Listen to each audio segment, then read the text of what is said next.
Allez, et merci de nous retrouver après cette dernière intervention de la journée. On va terminer en beauté avec cette table ronde investir dans l'Europe, force et faiblesse, parce que oui, plusieurs fois annoncé, plusieurs fois aussi reporté, le rebond du marché européen semble vouloir se concrétiser depuis le début de l'année, mais la tendance est-elle durable? Celui qu'on appelle le vieux continent a-t-il les moyens de durablement se démarquer? Alors au sein de la zone euro, quels secteurs, quelles entreprises peuvent tirer le mieux parti de ce moment européen? Quelles qualités rechercher justement dans ces sociétés quand on est investisseur individuel?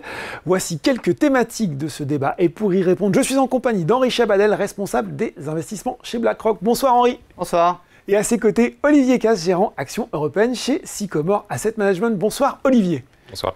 Bon, je crois que c'est Kissinger, Henri, qui disait l'Europe, combien de divisions, je crois, je suis pas sûr. Moi, j'ai un peu envie de commencer par ça. Si on m'interrogeait sur l'Europe comme ça, qu'est-ce que j'en dirais? Je dirais, bon, zone avec une population main-d'œuvre qualifiée, des infrastructures de qualité, mais population vieillissante, une zone où la croissance économique est un petit peu à la peine, des problématiques d'endettement. Qu'est-ce qu'on pourrait dire d'autre? Un petit peu en retard sur l'innovation, un petit peu en avance sur la réglementation. Bref, vous, qu'est-ce que vous retenez là-dedans? Quel portrait macroéconomique vous pourriez brosser de l'Europe actuelle? En fait, quand on se pose la question sur une zone géographique, quelle qu'elle soit, on commence par regarder quel est le potentiel de croissance structurelle et derrière, quelles sont les éventuelles évolutions qu'on peut en attendre sur un horizon qui correspond à l'horizon des investisseurs, c'est-à-dire entre 5 et 10 ans. Et quand on regarde le potentiel de croissance structurelle de la zone euro, ce qu'on peut dire, c'est qu'il est quand même plutôt faible. Malheureusement, pour des raisons elles-mêmes structurelles. Tu as parlé de vieillissement de la population. C'est clair que la zone euro, en termes de dynamisme démographique, est en train de perdre en momentum. D'autant plus qu'on le voit bien, la plupart des pays refusent l'immigration comme étant un moyen de redonner de la dynamique à la dynamique démographique. Donc ça concerne essentiellement le facteur travail. Même dans les pays, c'était une force, je vous coupe Henri, et notamment la France, à un moment qu'on pouvait être plutôt content du taux de fécondité, ça a vraiment beaucoup chuté sur les derniers. Tout à fait, mais le vieillissement démographique, c'est quelque chose de structurel, c'est pas propre à la zone euro, on l'observe partout. Finalement, la seule zone qui est un petit peu immunisée aujourd'hui encore vis-à-vis de ce facteur, ce sont les États-Unis. Mais on voit bien que la bosse arrive. La Chine a déjà passé son point haut. Le Japon, ça fait très longtemps qu'elle a passé son point haut.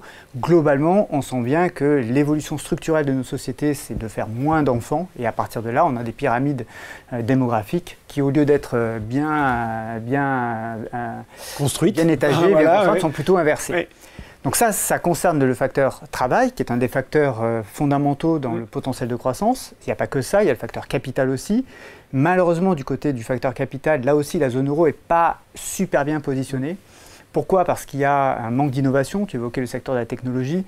Le rapport Draghi l'année dernière donne un chiffre. La zone euro investit en gros 300 milliards de moins par an dans la recherche et l'innovation que son compétiteur américain. Donc c'est sûr que dans ces conditions-là, quand on investit moins, en particulier dans les domaines les plus pointus, en particulier la technologie, eh bien d'une certaine manière on prépare mal la croissance de demain. J'évoquais tout à l'heure le travail d'évaluation de la croissance structurelle, c'est malheureusement aussi un facteur plutôt qui plombe la dynamique de croissance européenne. De même que, au-delà du facteur travail, au-delà du facteur capital, on a aussi un problématique de financement, tu l'évoquais. Ça fait des années qu'on dit qu'il y a un problème de financement en zone euro, il n'y a pas de marché. Des années qu'on parle d'union de marché des capitaux, voilà, j'allais y venir. Ça veut dire quoi? Ça veut dire que les entreprises qui ont un projet de croissance, quand il n'est pas local, qu'il est global, souvent leur seul levier de financement, c'est d'aller voir leur banque. La banque, elle est bien placée pour les aider sur un projet plutôt local, mais dès lors que ça dépasse certaines frontières, ça va être plus compliqué. Alors que quand on va se financer auprès d'investisseurs internationaux, c'est tout de suite plus simple. Il suffit de voir le nombre d'entreprises qui vont se faire européennes, qui vont aussi se faire lister aux États-Unis, justement pour pouvoir accéder à ce marché des capitaux et donc à ce marché de financement. Donc si on fait le bilan, honnêtement, l'Europe a quand même des atouts. Oui. D'accord. Historiquement, c'est une zone... Alors, quels sont-ils? Parce que là, on a plutôt parlé des faiblesses, Henri. Oui, bien sûr. Historiquement, c'est plutôt une zone dans laquelle l'état de droit est fort, dans laquelle on respecte la propriété privée. Donc, je dis ça en particulier en regardant... le contexte actuel aussi, oui, un peu de côté ce qui se passe en Chine, par exemple. Parce que dans le match, la zone euro, aujourd'hui, elle est confrontée essentiellement à deux géants, les États-Unis, d'une part, et la Chine, d'autre part. Donc c'est une zone également dans laquelle on a toujours joué au maximum la carte de la concurrence. Et la concurrence, c'est un facteur de compétitivité, donc c'est un facteur de croissance. Donc ça, c'est aussi une force. C'est clairement une zone qui est un peu trop normée, qui est un peu trop investie dans la régulation. Et là, pour le coup, ça c'est une vraie faiblesse. C'est une zone qui, aujourd'hui, a quand même fait l'inventaire de ses faiblesses, justement au travers du rapport Draghi que j'évoquais. Donc, qui a défini les axes de progrès, reste maintenant à les mettre en œuvre. Et c'est là toute la difficulté. L'année dernière, ce rapport est sorti. Ce qui est bien cette année, c'est qu'on commence à voir frémir, en tout cas de la part de certains des dirigeants européens, une envie de changer les choses. On voit bien que la Commission européenne, désormais, se réforme pour aller vers plus de simplification. On a vu ce qui s'était passé en Allemagne, on y reviendra peut-être tout à l'heure. On voit bien que du côté de l'Italie, et même d'une manière plus générale, du côté de l'Europe du Sud, il y a eu un certain nombre de réformes qui ont été mises en œuvre pour faire évoluer le modèle et lui redonner un petit peu de dynamisme.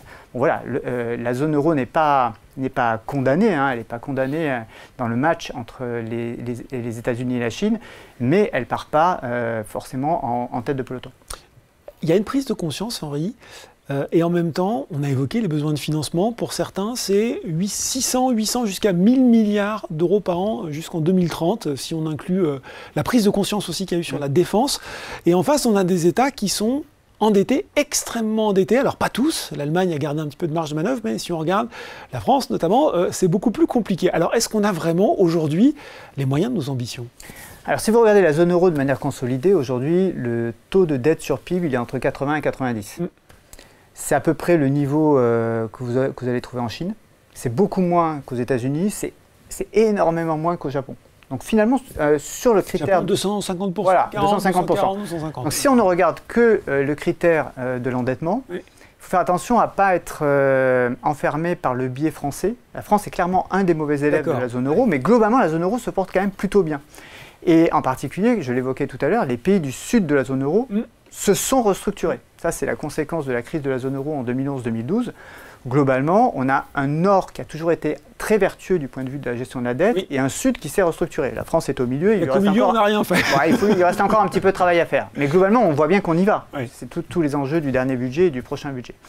Donc, du point de vue de la dette, honnêtement, on pourrait dire que la zone euro est plutôt bien positionnée. En tout cas, elle a des marges de manœuvre. L'Allemagne en particulier, avec l'annonce de son fameux plan, montre qu'elle a des marges de manœuvre et qu'elle est prête à les employer.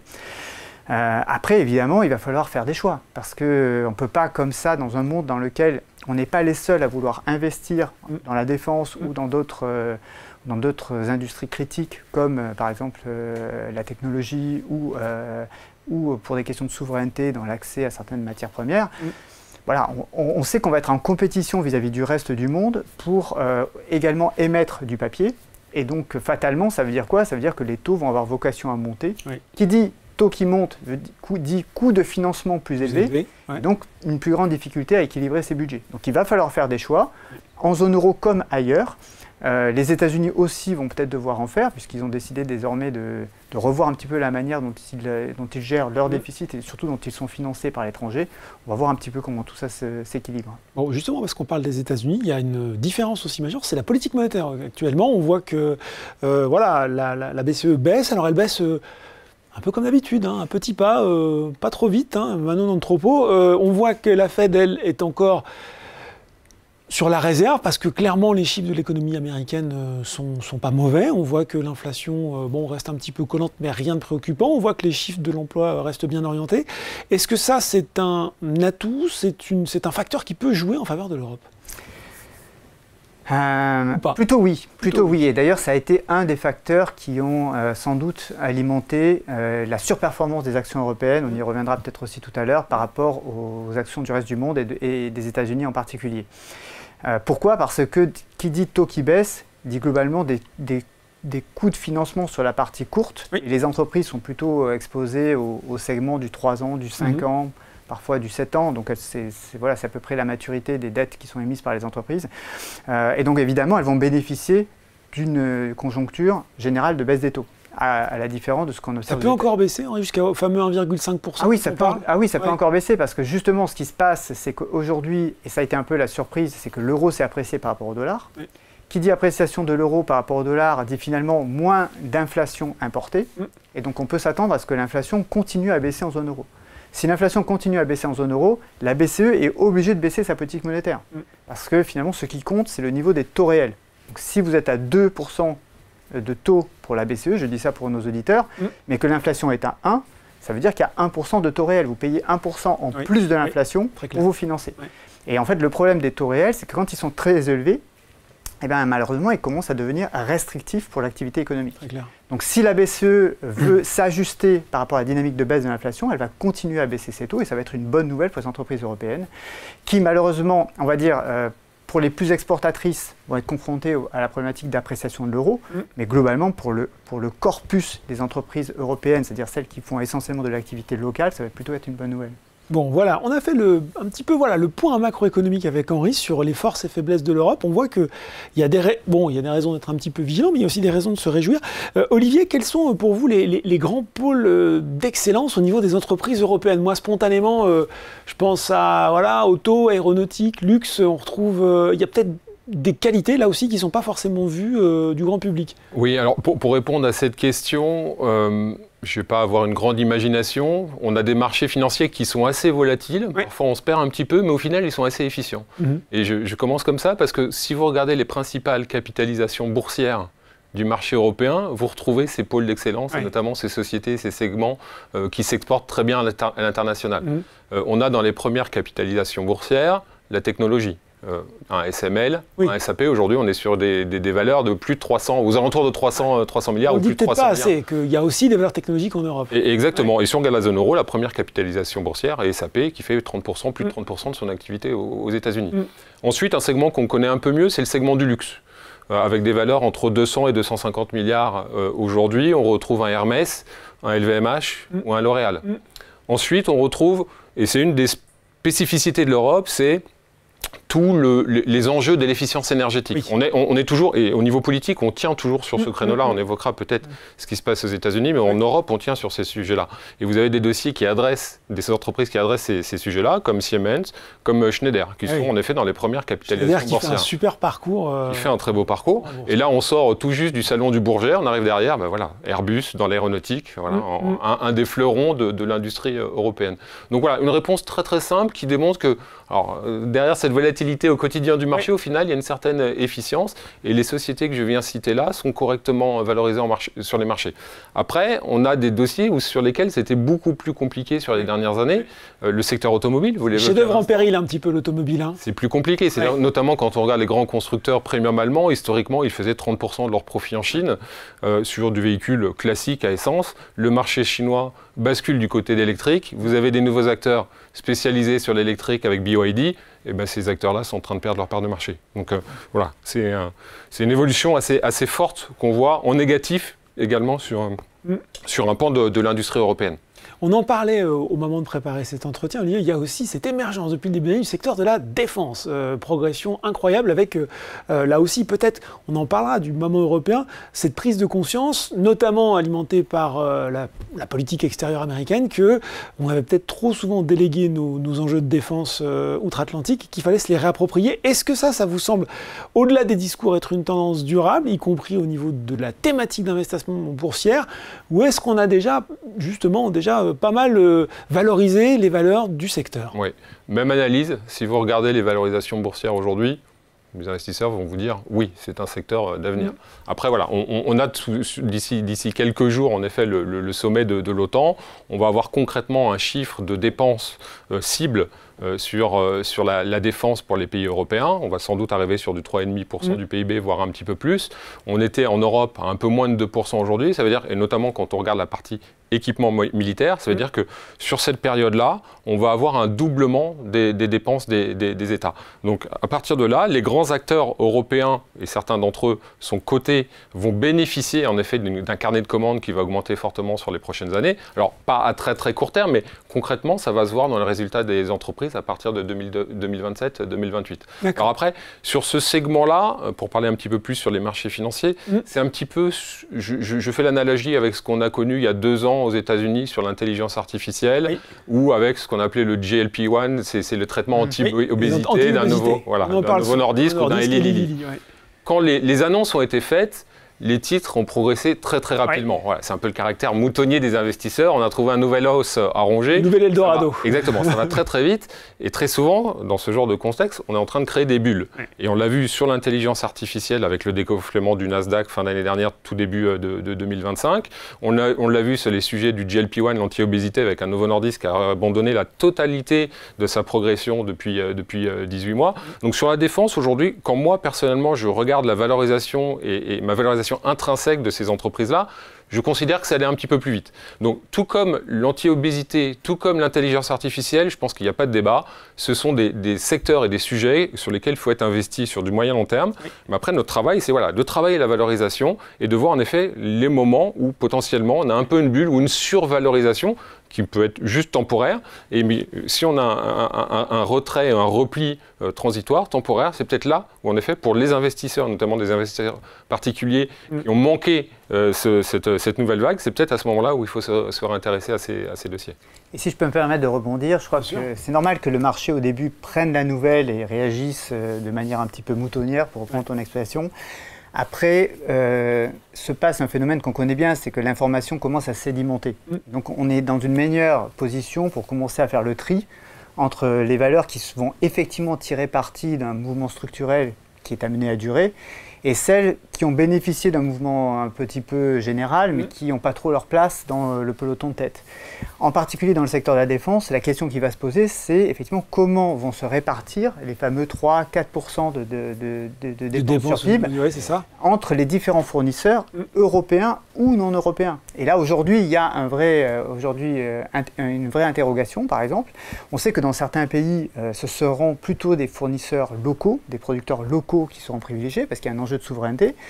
Mais dans d'autres pays, il pourrait très bien y avoir ouverture des marchés vers des fournisseurs non européens. On peut penser en particulier aux fournisseurs américains. Donc il y a encore un petit peu de flou artistique. L'information n'est pas encore totalement disponible. Et ça va donner lieu à des différentiels de performance dont on pourra tirer parti le moment venu. Il y a d'autres secteurs que vous appréciez chez BlackRock. On n'a pas cité l'industrie financière qui, depuis le début de l'année aussi, fait plutôt un bon rattrapage. Spontanément, je t'aurais parlé des banques, effectivement, parce que les banques, ça veut dire un des moteurs principaux des bénéfices d'une banque, c'est la pente de la courbe. Et chez BlackRock, on s'attend à ce que la BCE continue dans sa politique de baisse des taux, donc plutôt une baisse structurelle de la partie courte de la courbe des taux. Et à contrario, comme il va y avoir un match au niveau des financements pour les États, mais pas que pour les États, pour les entreprises également, plutôt un maintien à un niveau élevé, voire une poursuite haussière des taux longs. Et donc, qui dit pente, dit finalement transformation qui a un effet positif pour l'activité des banques. Et c'est d'ailleurs un des secteurs qui a le mieux marché depuis le début de l'année, mais là, cette fois, pour des raisons qui sont presque structurelles. Donc ça, c'est bien. Il y a donc cette bonne performance des marchés depuis le début de l'année. Souvent, des fois, on regarde dans les notes d'analystes anglo-saxons, ils nous expliquent que le phénomène se reproduit. J'ai parlé de ce redémarrage européen qu'on évoque un petit peu chaque année en se disant « Ah, peut-être que », et puis finalement non. Puis dans les notes d'analyste, on va « But this time, it's different ». Olivier, est-ce que this time, it's different, c'est-à-dire que, pour tout le dire, est-ce qu'on n'a pas déjà mangé notre pain blanc? Est-ce que ça peut être l'amorce de quelque chose, d'un rebond durable de la zone Europe, je ne vais pas dire la zone euro, la zone Europe dans son ensemble? Oui. Personnellement, j'ai cette conviction très très forte et c'était mentionné par Henri. En fait, il y a un vrai changement de narratif depuis 9 mois. Ça a commencé en septembre dernier avec le rapport de M. Draghi, enfin une personne crédible qui vient nous faire un diagnostic des faiblesses de l'Europe et les sujets adressés. C'est la souveraineté, l'énergie, la défense, c'est la compétitivité avec la technologie. Très souvent, en Europe, on a pu faire le diagnostic, mais au final, tant qu'il n'y a pas de choc, on reste les bras croisés, on bouge pas. C'était un peu à l'image de ce qu'on a connu. Et puis voilà. Exactement, c'est ce qu'on a connu pendant la crise des dettes souveraines. Au final, la Banque Centrale Européenne a vraiment bougé, à un moment où il fallait le faire. Et à l'époque d'ailleurs, c'était déjà M. Draghi avec son whatever it takes. Là, le choc qu'on a eu et qui fait qu'on est en train d'évoluer, c'est d'une part, on l'avait eu avec la guerre en Ukraine, donc on voyait bien qu'on devait adresser ces sujets de souveraineté au niveau énergétique. Et le deuxième point, encore peut-être plus important, c'est l'élection de M. Trump. Donc là, on voit bien que les États-Unis n'auront sans doute pas le même rôle à l'avenir dans la défense et sur l'OTAN. Donc on doit adresser ces sujets de souveraineté. Et puis on voit bien qu'il veut nous mettre en place certains droits de douane. Donc on doit adresser ces sujets de compétitivité et d'investissement. Donc je pense qu'on a vraiment entre ce diagnostic et ce choc, les ingrédients pour bouger. Et puis, last but not least, comme disent les anglo-saxons, il y a eu l'élection en Allemagne de M. Merz. Et enfin, en Europe, on est en train de reconstituer ce couple moteur fort franco-allemand. Et je pense qu'on aura, sur les prochains mois, des annonces très très fortes visant justement à restaurer cette croissance européenne. On a déjà eu des éléments. On a eu le plan d'infrastructure de 500 milliards en Allemagne. On a eu le plan ReArm Europe. On évoquait l'union des capitaux, des marchés de capitaux. Alors ça va être au fil de l'eau, mais en tout cas, c'est en train d'évoluer. Et donc, je pense qu'on aura, sur les prochains mois, au-delà de tout ce que je viens de dire, en effet, des annonces supplémentaires qui vont nourrir ce changement de narratif. Et donc, qui vont, à mon avis, soutenir les marchés et notamment permettre de voir des flux de nouveaux entrants sur le marché européen, ce qu'on n'a pas connu depuis très très longtemps. Donc un changement de narratif, oui. Alors pour l'instant, je ne dis pas encore un changement de leadership par rapport aux États-Unis. Je n'ai pas cette prétention-là, mais en tout cas, on a les moyens en effet de changer ce narratif et d'avoir une inflexion sur les marchés européens. Et on le voit déjà depuis le début de l'année sur les flux des marchés actions européennes. Et c'est d'autant plus intéressant et dopé par les écarts de valorisation entre l'Europe et les États-Unis. Même si les marchés européens, vous le mentionnez, ont très bien performé depuis le début de l'année et ont surperformé les marchés américains, on a toujours une décote de 30 à 35% par rapport au marché américain. Et au final, elle est plus faible qu'elle était il y a 6 mois, mais elle est beaucoup plus élevée que ce qu'on avait historiquement. Donc voilà, ce changement de narratif, cette décote de l'Europe par rapport aux États-Unis, ces flux qui pourraient revenir, pour moi, on est vraiment en train d'assister à quelque chose de fort et de durable. Alors après, une fois qu'on a dressé ces scénarios-là, voilà, je ne veux pas paraître non plus excessivement optimiste. On a toujours des risques. Et le principal risque que je vois, c'est le risque politique. On le voit en France, un risque d'instabilité politique en France. Et c'est vrai que si on casse un petit peu ce narratif, les flux qui pourraient revenir sur le marché européen pourraient être très très vite. D'ailleurs, Olivier, parce qu'on voit bien que les élections, que ce soit en Pologne ou ailleurs, montrent que effectivement, il y a des aspirations de la population à des régimes plus forts et autres qui pourraient remettre un petit peu en cause cet espace de sûreté dont parlait Henri. Moins pro-européen, quand on regarde le résultat d'une manière générale des dernières élections, que ça n'avait pu l'être par le passé. Et pour apporter de l'eau à ton moulin, Olivier, moi je suis venu avec mes chiffres, puisque BlackRock, on est quand même une société de gestion qui voit passer pas mal de flux. Juste pour donner un chiffre, en 2023, en 2024, le total de la collecte dans les actions européennes rapporté au total de la collecte dans les actions au sens large, c'était 1%. 1%. Wow, les actions européennes ne représentaient rien. C'est-à-dire, aujourd'hui, après 6 mois, quasiment 6 mois en 2025, c'est 15% de la collecte. D'accord. Et ce qu'on observe, c'est qu'en termes de structure, les actions européennes bénéficient de flux positifs encore récemment, là où les actions américaines sont pénalisées par des flux négatifs. C'est-à-dire que ce qu'on observe, c'est un repositionnement, un repositionnement des investisseurs qui ont bien surfé sur la tendance de performance des actions américaines et qui, depuis quelques semaines, quelques mois, sont en train de revoir la structure de leur portefeuille pour avoir moins d'actions américaines et plus d'actions européennes. Alors sans doute sensibles au changement de ton, au changement de narratif. Clairement, l'élection de M. Merz et surtout l'annonce de ce plan de relance allemand a été le vrai catalyste parce que... Ça Henri, il y a une vraie possibilité de ruissellement, pardon pour cette expression qui est vachement connotée maintenant, de ruissellement sur l'Europe, de se dire que si l'Allemagne, je ne vais pas dire commence, parce que ça fait tellement longtemps qu'on a oublié, commence à vraiment investir au niveau budgétaire, ça peut profiter à tous ses voisins et à toute la zone. Alors l'Allemagne, c'était le pays, pendant quasiment 15 ans, du Schwarze-Null. C'est-à-dire c'est le pas de déficit budgétaire. C'est écrit, c'est zéro noir, c'est-à-dire qu'il doit y avoir un léger excédent. Et pour la première fois, la règle d'or saute et les Allemands vont finalement s'autoriser du déficit budgétaire pour investir sur deux composantes. Alors, il y a une qui répond à un enjeu de souveraineté, c'est la défense. On comprend tous pourquoi. Il y a une deuxième qui répond à un enjeu de compétitivité, ce sont les infrastructures.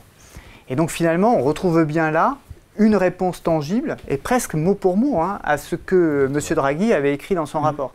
C'est pour ça que ça a été aussi conséquent en termes de réaction de marché, c'est que pour la première fois, ce n'est pas un rapport qui est allé caler l'armoire dans un coin, c'est un rapport qui a été suivi des faits, c'est-à-dire qu'il y a eu un gouvernant, et en plus sans doute le pays leader en termes d'économie en zone euro, qui a pris acte du rapport et qui a commencé à mettre en œuvre des solutions qui vont dans la ligne de ce rapport. Résultat, diagnostic partagé, Olivier, sur la possibilité que ce moment européen soit plus qu'un moment, justement. Il faut que l'implémentation suive, on va dire, la ligne qui a été tracée depuis quelques semaines, quelques mois. Si effectivement le plan se déroule sans accroc, pour reprendre une expression qu'on connaît tous, en tout cas aux personnes qui regardent l'agence Tourisme. Voilà, exactement. Et bien effectivement, les investisseurs qui aujourd'hui sont en train de repositionner leur portefeuille vont être plutôt incités à continuer à le faire. Et donc la dynamique de flux peut alimenter une dynamique de différentiel de performance. Pour le moment, j'aurais tendance à dire que le jury n'a pas totalement rendu son verdict, puisque le différentiel de performance que vous observez au premier trimestre entre les actions européennes et les actions américaines, ça vient compenser le retard de performance que les actions européennes avaient enregistré au quatrième trimestre de l'année dernière. Si vous regardez sur un an, par exemple, actions européennes, actions américaines, on est à exactement au même niveau. Donc finalement, les actions européennes ont fait un beau rattrapage, et donc maintenant, il faut confirmer l'essai. Confirmer l'essai. Qu'est-ce qui pourrait faire dérailler justement peut-être là on se parle alors que l'actualité géopolitique a repris un tournant assez dramatique. On voit aussi cette guerre commerciale. Est-ce que c'est un mal pour un bien? Voilà. Quels sont quand même les facteurs qui pourraient justement nuire à ce scénario, même si quelques-uns ont déjà été évoqués? Peut commencer? Peut-être ce que je soulignais à l'instant, le risque politique, à mon avis, reste le risque le plus important. Juste pour redonner les chiffres, derrière le plan d'infrastructure en Allemagne, on a dit 500 milliards. Le PIB allemand, c'est 4400 milliards. Donc on est quasiment sur 10% du PIB sur 10 ans. Donc c'est quasiment un point de croissance en plus pour l'Allemagne par an. Donc si, c'est absolument pas le scénario qu'on a, mais si en effet on devait voir des difficultés à valider ce plan de relance, bien évidemment, ce serait une mauvaise surprise pour l'Allemagne et ce serait une mauvaise surprise pour l'Europe. Ensuite, le second risque, il est lié, mais pour le coup, je pense qu'il est beaucoup plus limité. Il fait beaucoup de bruit dans les journaux et beaucoup de bruit sur les marchés, mais je pense que son impact est plus limité. C'est le sujet des tarifs douaniers et des droits de douane aux États-Unis. Parce qu'il est limité parce que quand on regarde le chiffre d'affaires des entreprises européennes, il est réalisé à hauteur de 25% aux États-Unis. Mais ce 25%, il se décompose en trois parties. Trois tiers assez équivalents au final. Une partie sur les services, donc sur les services, on n'a pas de droit de douane. Une deuxième partie, un deuxième tiers qui est du local, tout local aux États-Unis.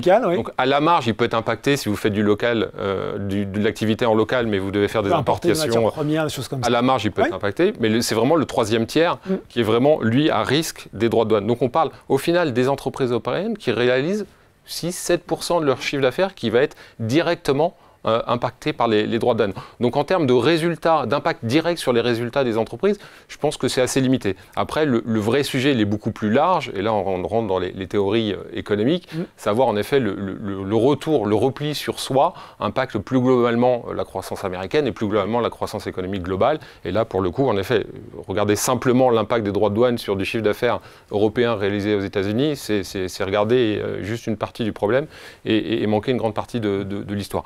Donc c'est ce côté-là qu'il faudra regarder, mais je trouve qu'il y a beaucoup de bruit qui est fait aujourd'hui sur ce sujet-là et beaucoup de pessimisme. Donc on verra, mais je pense qu'encore une fois, dès que les investisseurs, si on écarte le scénario du pire, dès que les investisseurs retrouveront un peu de visibilité sur ces enjeux-là, si on pense que les droits de douane arriveront sur quelque chose entre 10 et 25% en Europe, je pense que les entreprises peuvent gérer ça. On l'a vu, depuis 5 ans, elles ont dû faire face à une pandémie, à une crise énergétique.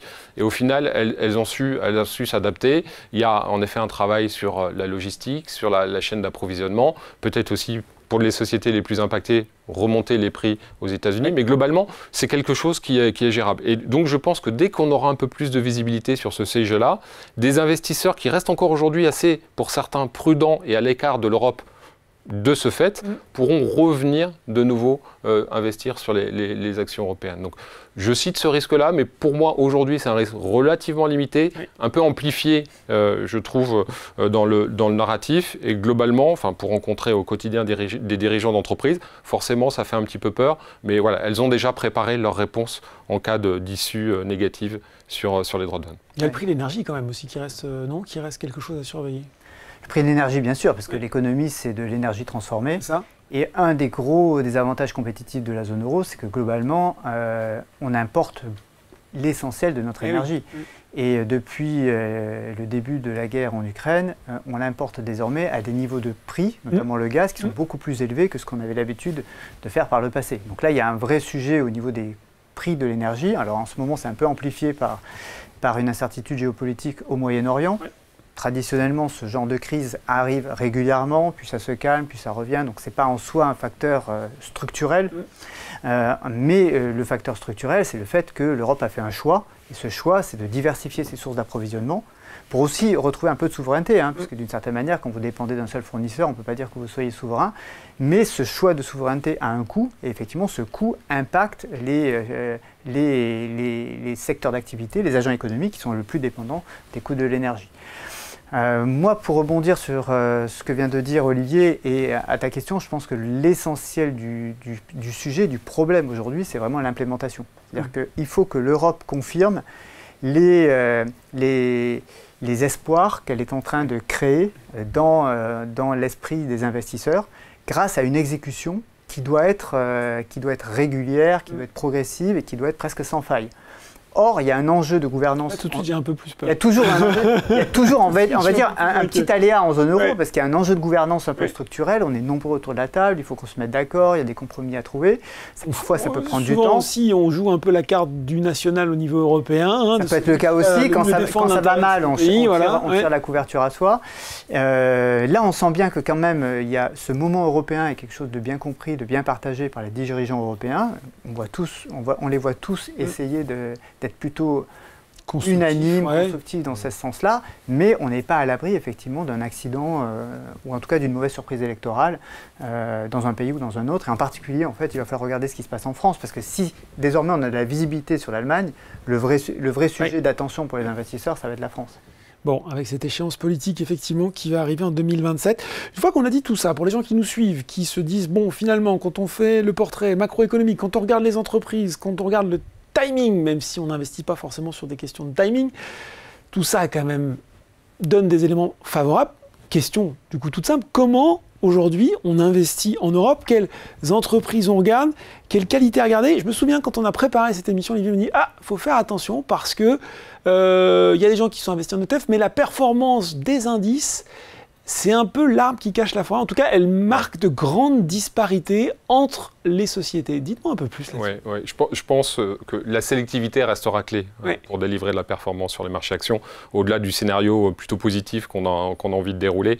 Et juste des chiffres que j'aime bien citer, je regardais il y a quelques jours la performance du DAX, donc l'indice allemand qui a très bien progressé sur les derniers mois. Sur un an, c'est un indice qui a pris 30%. Sur cette même période-là, vous avez la moitié des valeurs du DAX qui sont dans le rouge. Donc ça démontre bien en effet que il a fallu... Il y en a qui surperforment et puis il y en a qui sont un peu à la traîne. Exactement. Et un peu la même chose quand on regarde les niveaux de valorisation. Aujourd'hui, si vous regardez l'indicateur du PER, le rapport entre les valorisations et les bénéfices qu'on aime bien regarder pour dire si le marché est cher ou pas cher, en Europe, aujourd'hui, on se situe entre 14 et 15 fois. Mais vous avez 40% d'un indice comme l'Eurostoxx qui se traite à plus de 20 fois. Et vous avez 20% qui se traite de moins de 10 fois. Donc vous voyez qu'au-delà des performances que j'ai citées, même aujourd'hui, le constat qu'on fait en termes de valorisation, il y a des dossiers qui, en apparence, peuvent paraître très très chers, et d'autres, en apparence, peuvent paraître très peu chers. Mais attention, ça aussi, ce n'est pas forcément le bon indicateur. On citait tout à l'heure l'exemple de l'automobile. Si vous regardez les dossiers à moins de 10 fois, vous avez quasiment tout le secteur automobile. Dans le même temps, vous avez aussi quasiment tout le secteur bancaire. Donc vous avez des acteurs sur lesquels on peut être plutôt dubitatif pour les raisons qu'on a évoquées, notamment le marché chinois à horizon 3-5 ans, et des acteurs qui sont peu chers aujourd'hui, les banques, pour lesquels ça s'est plutôt bien passé. Alors, le contexte est aussi en train de changer sur les banques. On l'évoquait tout à l'heure sur la pontification. Le secteur bancaire est le meilleur performeur depuis le début d'année et sur 3 ans. En gros, c'est le meilleur performeur depuis que la Banque Centrale Européenne a remonté ses taux directeurs à l'été 2022. Et derrière cette bonne performance du secteur bancaire, il y a eu justement la forte croissance de sa marge d'intérêt liée à la hausse des taux.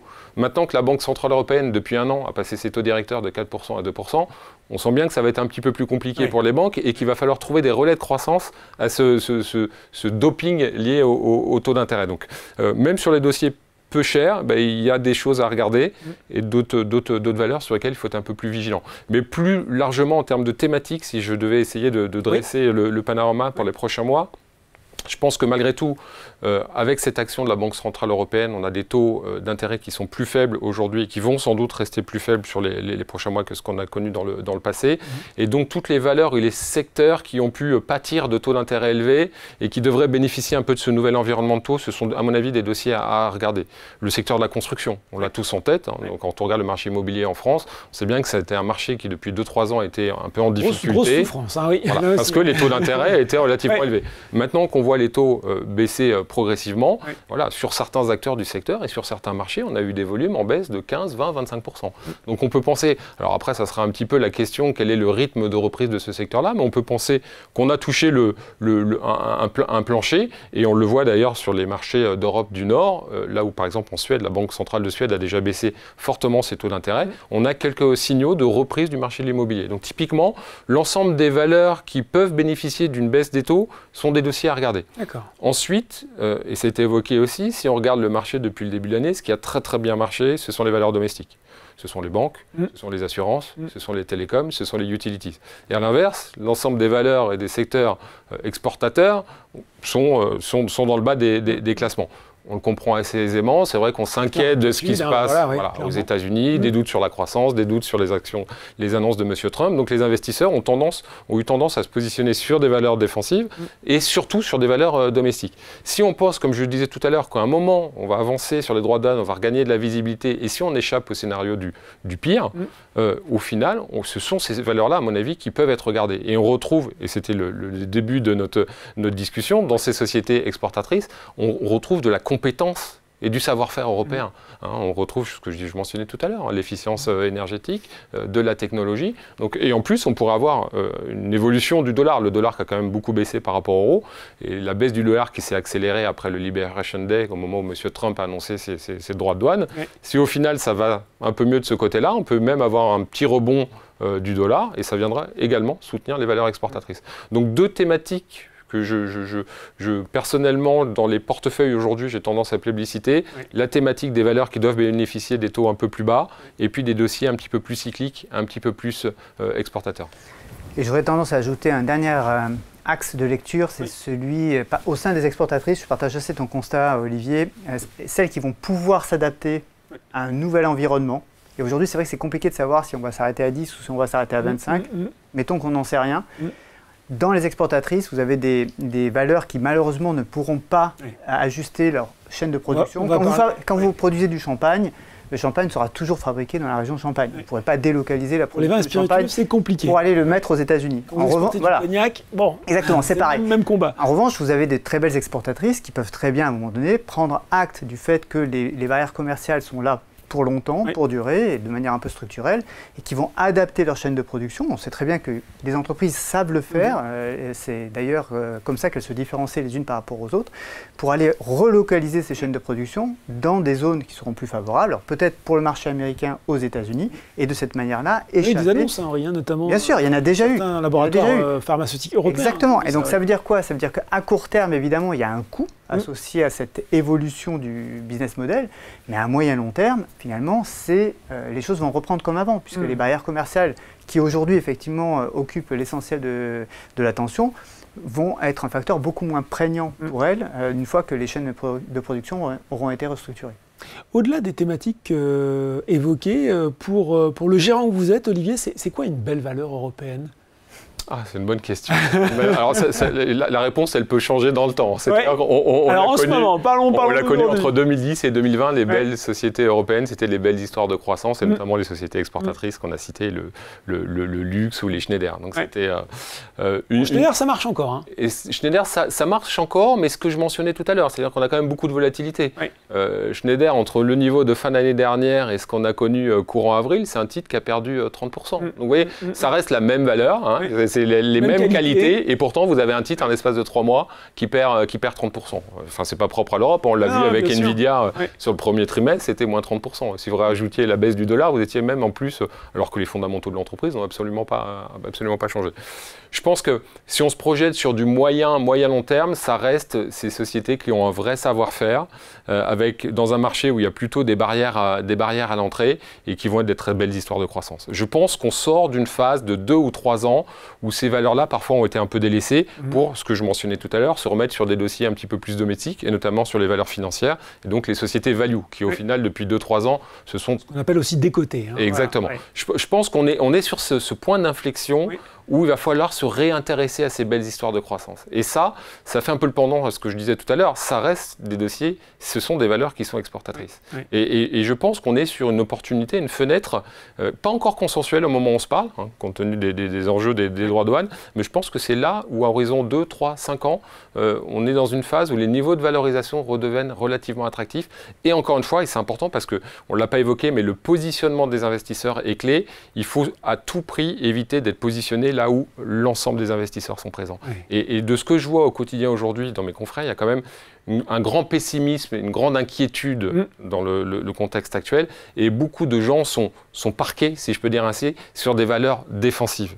Et je pense que si on a des signaux, il ne suffit pas de grand-chose, hein, et si on a des signaux positifs sur cette économie globale, on va avoir justement ces masses d'argent qui sont vraiment très importantes, basculer très très vite sur un segment un peu délaissé aujourd'hui, et parce que je pense en plus que fondamentalement, ce sont les belles sociétés à avoir à 3-5 ans, ce sont des opportunités importantes. Et c'est typiquement ce qu'on a connu au moment de la grande crise financière 2008, 2009, 2010. C'était sur ces valeurs-là qu'il fallait être positionné. Au final, vous investissiez sur ces belles histoires de croissance, vous partiez en vacances, vous reveniez 10 ans après, et au final, vous étiez le roi du pétrole. Et c'est vraiment... je pense qu'on est potentiellement pas loin de reconnaître ce même type de phénomène sur ces belles histoires de croissance. Et puis un peu de nouvelles histoires, hein, toujours pareil, on a évoqué le sujet de la défense. Je pense que même si à court terme, je considère que les valorisations sont un peu tendues, je pense que, encore une fois, à 3 ans, 5 ans, il faudra être sur ces valeurs-là.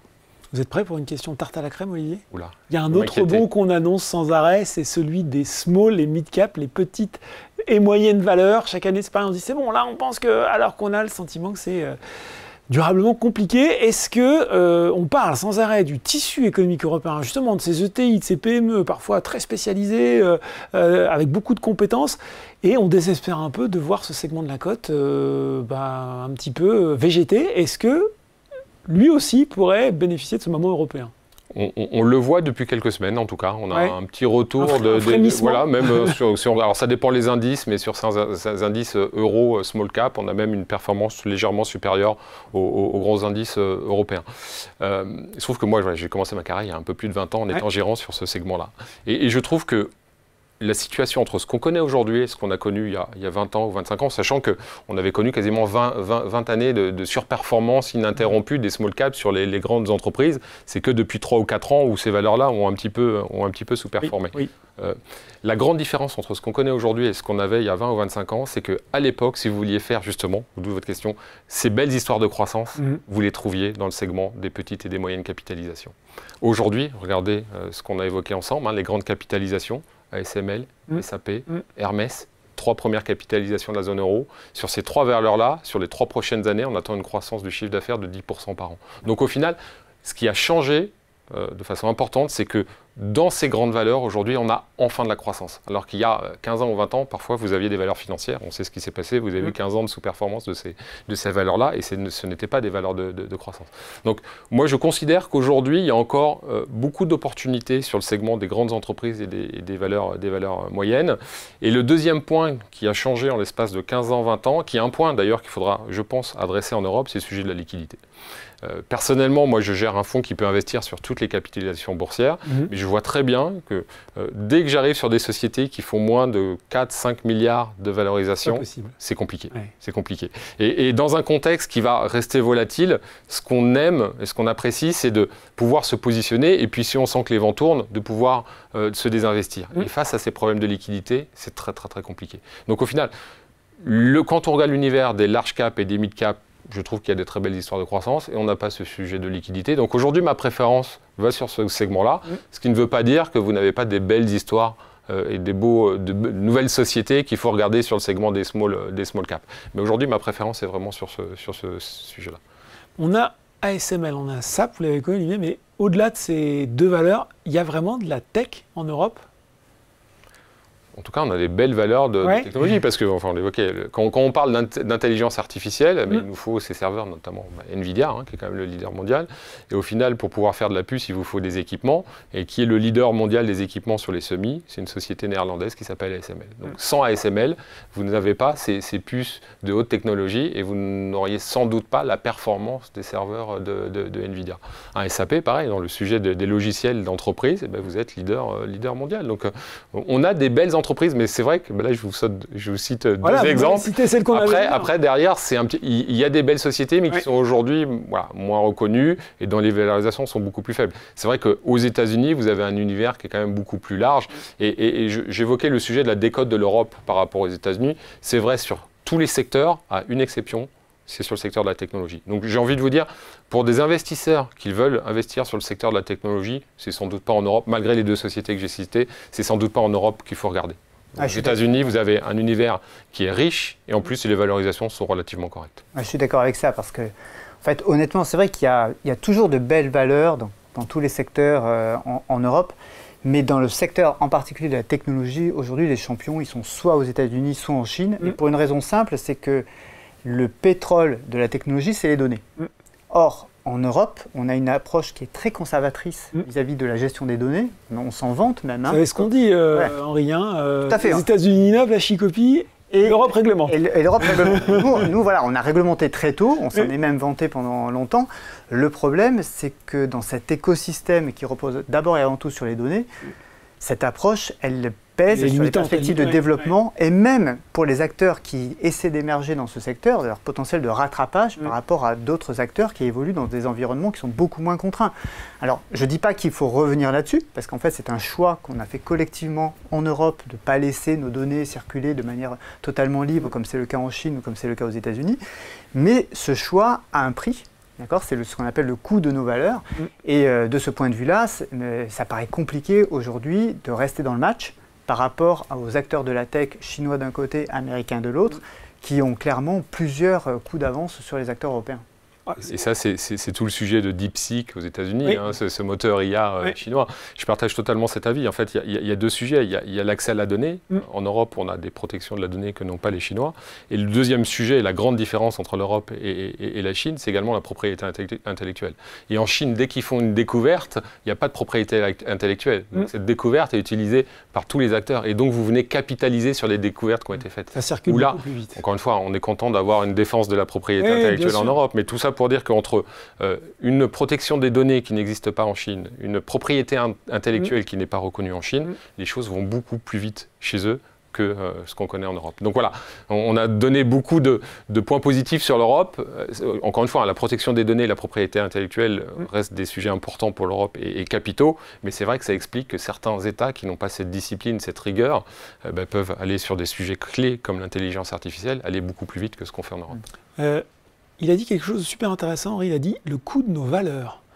Et ça me fait penser que sur ce plateau, on a fait énormément d'émissions sur les 2 dernières années sur les fonds ESG, critères environnementaux, sociaux, de gouvernance, en disant que c'était une tendance qui était à l'œuvre, financer la transition climatique, énergétique, etc. Puis depuis le début de l'année, la thématique, en tout cas pour le grand public, elle a quasiment disparu. Et on a l'impression, d'un point de vue institutionnel, que l'Europe, qui faisait déjà un petit peu cavalier seul, est plus isolé que jamais. De quel œil vous regardez ça, Olivier, vous ? Alors, au niveau du grand public, je partage votre avis. En effet, on en parle peut-être un peu moins. Au quotidien, et notamment sur des appels d'offres sur lesquels on travaille pour des grands investisseurs institutionnels français, je peux vous assurer que le sujet reste omniprésent. D'accord. Vous avez toujours quel que soit l'objectif de cet investisseur en termes de recherche de performance, vous aurez toujours un volet sur l'ESG et notamment le volet sur la décarbonation. Ça, au niveau des grands investisseurs institutionnels français et européens, ça n'a pas bougé. Ensuite, au niveau de l'ESG au sens large, il y a des choses qui évoluent. On a parlé du secteur de la défense. C'est un secteur qui était exclu de nombreuses gestions. Voilà, exactement. C'est pas ESG. Et puis, il y a des discussions en ce moment. Et puis, il y a des discussions. Et je vais vous donner un cas très concret, qui est le cas des Sycomore Asset Management. On a même fait évoluer notre politique d'exclusion sur l'ESG. C'est-à-dire qu'avant, on excluait de facto l'ensemble des acteurs de l'armement. Avec ce qui s'est passé, ce qu'on évoquait tout à l'heure, notamment le choc et l'élection de Donald Trump, et pour nos enjeux aujourd'hui de souveraineté, on se doit d'investir dans la défense. Et donc nous, en tant qu'investisseurs ou en tant qu'intermédiaires représentant nos clients, on veut participer également à cet effort-là. Donc là où avant, c'est de la sémantique, vous me direz, mais là où avant on excluait l'armement, dorénavant on peut inclure la défense dans nos investissements. Donc voilà, c'est des sujets qui ont évolué plutôt positivement par rapport aux sujets aux enjeux européens qu'on évoquait ensemble. Mais encore une fois, il y a des sujets qui ne bougent pas, et notamment ces enjeux extra-financiers sur des grands investisseurs institutionnels, ils restent très très présents. Bon, en réalité, on arrive bientôt à la fin de cette table ronde. J'avais envie puisqu'on a parlé beaucoup de défense, justement, on va parler un petit peu en termes militaires, en termes, comment on investit l'Europe en termes, tactiques, stratégiques, quels sont les différents horizons de temps qu'on peut se fixer. Et puis, Henri, peut-être avec vous, on a beaucoup parlé d'investissement dans les sociétés cotées, on a parlé de bourse, c'est normal, sur Boursorama, mais c'est peut-être un petit peu réducteur par rapport à ce qu'on peut faire. Tout à fait. Alors déjà, sur la première question, stratégique versus tactique, je vais reprendre l'expression que j'ai employée tout à l'heure. Aujourd'hui, le jury n'a pas totalement rendu son verdict. On ne sait pas encore si le repositionnement qu'on a pu observer en termes de flux, il est de nature stratégique, c'est-à-dire pour un horizon de 5 ans, 7 ans, 10 ans, ou de nature tactique, ça veut dire pour un horizon de 3 mois, 6 mois ou 9 mois. Ça, on a eu pas mal de faux départs, historiquement, de l'Europe par rapport aux autres marchés. On va voir justement si, en termes d'exécution, on l'a dit tout à l'heure, et en termes de momentum, la dynamique se confirme, et à ce moment-là, on pourra définitivement valider le fait que ce n'est pas un repositionnement tactique, c'est un repositionnement stratégique. Sur le deuxième point, il est clair qu'aujourd'hui, on a beaucoup parlé des actifs européens liquides, les actions, on a même parlé des obligations européennes, mais on n'a pas parlé de tout ce qui est stratégie illiquide. C'est-à-dire ce qu'on appelle dans nos métiers les actifs réels. Donc c'est les champs d'éoliennes, c'est les champs de panneaux solaires, c'est les bâtiments publics qui sont les bâtiments qui sont construits par des acteurs privés qui vont ensuite être loués au secteur public, ce sont les routes, les autoroutes, etc. Donc tous ces actifs réels, aujourd'hui il y a un besoin quasiment historique d'investissement de la part des investisseurs privés. On sait bien que les États ne vont pas tout faire eux-mêmes. En soutien, voire en remplacement des États qui, pour certains d'entre eux, alors je ne parle pas de l'Allemagne, l'Allemagne a les capacités d'investir dans les infrastructures, et d'ailleurs elle le démontre au travers de son plan, mais ce n'est pas du tout vrai pour l'ensemble des pays de la zone euro, et de ce point de vue-là, la zone euro est presque un Eldorado en matière d'investissement dans les infrastructures, dans les actifs réels, puisque désormais, ce que cherchent d'abord et avant tout à faire les gouvernements, c'est à attirer l'épargne, à flécher l'épargne des investisseurs vers ces infrastructures qui doivent être financées parce qu'on a besoin de data centers, parce qu'on a besoin de renouveler nos infrastructures, parce qu'on a besoin de construire un certain nombre de bâtiments qui vont permettre d'accueillir les personnes les plus âgées, des hôpitaux, etc. Ça veut dire quoi pour l'investisseur individuel? Ça veut dire, Henri, ça veut dire du private equity, c'est ça notamment? Alors ça peut être du private equity. Le private equity, c'est un segment de l'univers des actifs réels. Le private equity, c'est plutôt, on va dire, la partie la plus risquée de cet univers. Quand on parle des infrastructures, non, on parle plutôt d'actifs un peu moins risqués sur l'échelle du risque. Ça peut être des actifs que j'évoquais tout à l'heure, par exemple des champs de panneaux solaires, des champs d'éoliennes. Donc ça, on est dans le domaine de la production énergétique. Ça peut être dans le secteur de l'immobilier, mais un immobilier qui a une vocation particulière. Ce n'est pas un immobilier commercial ou autre, c'est plutôt un immobilier qui va se permettre d'accueillir une infrastructure publique. En général, je peux penser à des hôpitaux, par exemple, ou à des maisons de retraite, des EHPAD. Donc c'est plutôt dans les infrastructures, ce type d'actifs, qui sont des actifs de très long terme, qui nécessitent des investissements eux-mêmes qui sont de très long terme. Historiquement, c'était plutôt les acteurs institutionnels que tu évoquais tout à l'heure, Olivier, qui participaient à ce marché. Désormais, l'idée, c'est de permettre aux investisseurs particuliers de pouvoir eux-mêmes contribuer au travers de leur portefeuille d'investissement, leur portefeuille d'actifs, à ces besoins de financement. Bon, avec peut-être aussi des produits. On a déjà un label qui s'appelle Finance Europe. Le début, peut-être qu'on va avoir des produits européens qui doivent voir le jour. Là aussi, c'est une thématique qui est souvent évoquée. Même mot de conclusion pour vous lier là. Finalement, l'investisseur qui nous a regardé se dit bon, qu'est-ce que je fais maintenant? Quelques conseils pour repartir sur pour véritablement commencer à investir sur ce moment européen. Écoutez, moi, comme je l'ai mentionné, je pense que les marchés actions européens aujourd'hui sont à des niveaux relativement attractifs. C'est vrai que ça peut faire peur parce que depuis 2-3 ans, les marchés ont quand même bien monté. Mais je suis vraiment confiant, ce que je disais en introduction, sur ce changement de narratif. Et donc, commencer à regarder en effet les marchés européens, regarder les entreprises. Après, à chacun de se faire sa conviction sur le segment de marché qui peut bien fonctionner, sur, voilà, au moins tactiquement à court terme, comme j'ai envie de répondre au propos d'Henri tout à l'heure. Le stratégique, ça commence par du tactique au final. Donc, au final, voilà, essayer de profiter de ce court terme. Et puis derrière, au final, c'est une tendance qui peut durer un petit peu plus longtemps. Et puis pour des clients, en effet, peut-être un peu moins experts ou qui n'ont pas le temps de vraiment regarder au cas par cas les entreprises, voilà, on a à disposition des fonds qui viennent investir là, très largement sur les marchés actions européens qui fonctionnent bien. Donc voilà. Un peu moins de performance peut-être, parce que vous l'avez dit, c'est parfois il y a beaucoup d'écarts, mais au moins ça permet déjà de se positionner sur ce segment. Et ben voilà, on arrive au terme de cette table ronde, portrait très complet des forces et des faiblesses de l'Europe avec des solutions concrètes pour investir. Merci beaucoup, messieurs, pour vos interventions respectives. Merci. Voilà, c'est fini pour cette table ronde de ce soir, mais Bourse Live continue en tout cas demain. Et puis, ne vous inquiétez pas, si vous n'avez pas pu tout voir de cette intervention, elle sera disponible très rapidement en replay. Merci beaucoup de nous avoir suivis. Bonne soirée et à bientôt.